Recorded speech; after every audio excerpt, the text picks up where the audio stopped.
नमस्कार मित्रांनो. पुन्हा एकदा आपल्या सर्वांच्या स्टॉक आयडिया चॅनलवर हार्दिक हार्दिक स्वागत. मी राहुल ब्राह्मणकर. पुन्हा एकदा आपल्या सर्वांचे खूप खूप स्वागत आणि तुमचा पोर्टफोलिओ नेहमी हिरव्या रंगाने असं भरलेला असावा हीच देवाचरणी प्रार्थना.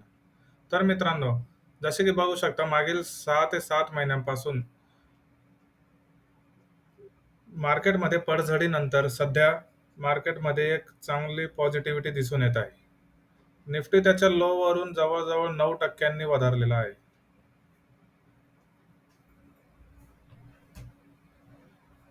जसं की तुम्ही बघू शकता निफ्टी जवळ-जवळ 8% वधारलेला आहे. त्याचप्रमाणे सेन्सेक्स पण बघू शकता. सेन्सेक्समध्ये पण 7% मूव्ह दिसत आहे.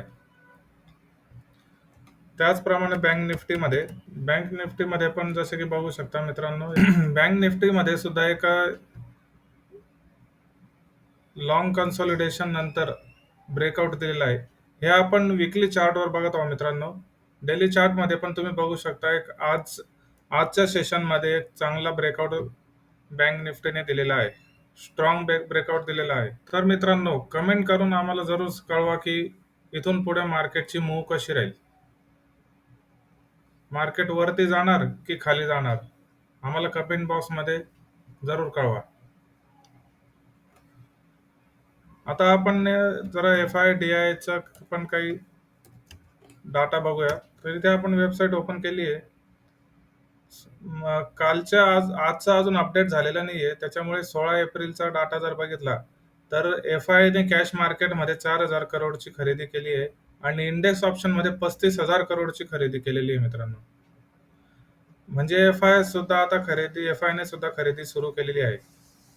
त्याचप्रमाणे जर 15 एप्रिलला बघितलं तर FIने इंडेक्स ऑप्शनमध्ये 87,000 कोटींची विक्री केली होती आणि कॅश मार्केटमध्ये 6,000 करोडची खरेदी केलेली आहे.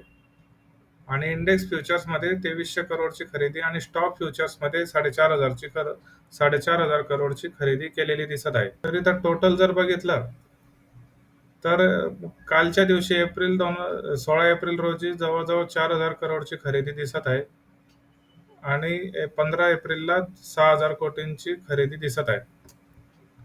सेबीच्या डाटानुसार जर पाहिला तर सेमच आहे ते पण.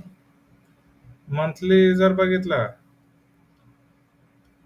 मंथलीमध्ये अजूनही सेलिंग दिसत आहे कारण की खूप दिवसापासून सेलिंग करत आहेत. पण तेच जर आपण मार्च महिन्याचा जर डाटा पाहिला मित्रांनो FIचा तर मार्च महिन्यामध्ये FIने 6,000 करोडची खरेदी केलेली दिसत आहे. ऑक्टोबर 2024 पासून कंटिन्यू सेलिंग मध्ये दिसत असताना मार्च मध्ये ग्रीन दिसलंय मित्रांनो आणि आता 15-16 एप्रिल पासून सुद्धा खरेदी करताना FI दिसत आहेत. आता आपण काही शेअर्स बघून घेऊ जे की आपल्याला ऑल टाइम हाय सॉरी या पडझडीमध्ये बॉटमला गेल्यानंतर तिथून पुन्हा एक खरेदी दिसत आहे. जसे की इथे आपण हुडकोचा चार्ट ओपन केलेला आहे. इथे तुम्ही बघू शकता मित्रांनो. आपण विकली चार्ट बघूयात. विकली चार्ट मध्ये जर बघितलं तर 15 जुलै 2024 पासून ते फेब्रुवारी महिन्यापर्यंत यामध्ये टोटल सेलिंग प्रेशर दिसत होतं. त्यामुळे शेअर प्राइस जवळ-जवळ 51% खाली पडलेली आहे हुडकोची. आणि त्यानंतर जर आता खरेदी बघितली मित्रांनो तर 3 मार्च पासून खरेदी होताना दिसत आहे. तर बॉटम पासून जवळ-जवळ 40% शेअर प्राइस हुडकोची वाढलेली आहे. तर मित्रांनो या व्हिडिओमध्ये आपण जे काही शेअर्स डिस्कस करणार आहोत हे टोटली एज्युकेशन पर्पजसाठी आहेत. यामध्ये कुठल्याही बाईंग सेलिंगचं रिकमेंडेशन नाहीये. यासाठी तुम्ही तुमच्या फायनान्शियल ॲडवायझरशी चर्चा करू शकता किंवा आम्ही दिलेल्या डिस्क्रिप्शन बॉक्समध्ये आमच्याशी पण संपर्क करू शकता. दुसरा आणखीन एक शेअर बघूयात. BL भारत इलेक्ट्रॉनिक्स लिमिटेडमध्ये ह्या शेअरने सुद्धा एक फ्लॅग पॅटर्न बनवलेला आहे.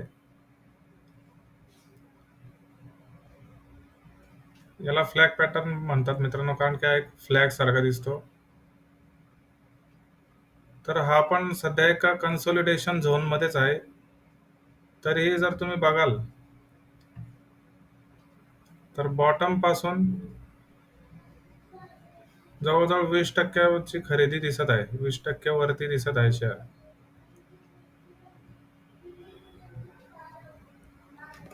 त्यानंतर एक शेअर आहे लॉर्ड्स इंजिनिअरिंग. याच्यामध्ये पण जर बघाल मित्रांनो, तर एका सपोर्ट झोनवर येऊन थांबल्यानंतर एक आपण ट्रेंड लाईन काढली. या ठिकाणी सपोर्ट झोन आहे. ह्या सपोर्ट झोनवर येऊन इथून आता शेअर प्राइस वाढताना दिसत आहे. खरेदी होताना दिसत आहे यामध्ये मागील एक हप्त्यापासून. हा शेअर बॉटम पासून जवळ-जवळ 12 ते 13% वाढलेला दिसत आहे. पुन्हा एकदा मित्रांनो, यामध्ये कुठल्याही बाईंग सेलिंगचं रिकमेंडेशन नाहीये. तुम्हाला कुठल्याही प्रकारची मदत हवी असल्यास दिलेल्या नंबरवर संपर्क साधा. त्याचबरोबर जर तुम्हाला शेअर मार्केटचा कोर्स करायचा असेल, तो पण फ्रीमध्ये, तर डिस्क्रिप्शन बॉक्समध्ये Google फॉर्मची लिंक दिलेली आहे. तो Google फॉर्म भरून भरून सबमिट करा. आमची टीम तुम्हाला 24 तासाच्या आत संपर्क करेल. त्याचबरोबर मित्रांनो, तुम्हाला शेअर मार्केटमध्ये इन्व्हेस्टमेंट करायची असेल, तर त्यासाठी पण तुम्ही आम्हाला संपर्क करू शकता.